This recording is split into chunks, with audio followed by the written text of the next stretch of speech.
ভাই সোনা গয়না চুরি দেখছি, অ্যালুমিনিয়ামের বালতিও চুরি হয়, তাই বলে চাকরি চুরি? ঘুষ নিয়ে গেল কোলা ব্যাঙে, জব নিয়ে গেল চোরে। এটা পুরো পিসি সরকারের ম্যাজিক। ঘুম থেকে উঠে দেখবা গিলি গিলি চাকরি গেছে। Welcome to West Bengal. বলছিলাম না যে আমার জীবনে সব থেকে বড় ভুল কি বলতো? পশ্চিমবঙ্গের জন্মানো। এইখানে থাকলে যখন তখন এপ্রিল ফুল হয়ে যাবে। আগে জানতাম প্রাইভেট চাকরির কোনো গ্যারান্টি নাই, এখন দেখি সরকারি চাকরির অবস্থা আরো খারাপ। হ্যালো গাইস, রাই ভালো আছে গো? দিনে 4টা রিল, মাস্ট লাইফ। তাইলে এত লেখাপড়া করে কি লাভ? সে তো ঘুরে ফিরে রিলই বানাইতে লাগবে। তাই ছোট থেকে ছেলে মেয়েদেরকে hello guys, subscribe my channel বলতে শিখাও।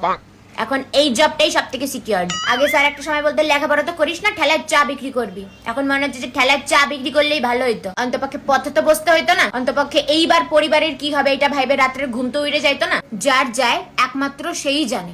এখন হয়তো বাবা মারাও সরকারি পাত্রের আশা আর করবে না। চাকরিটা আমি পেয়ে গেছি বেলা, শুনছো? এখন আর কেউ আটকাতে পারবে না।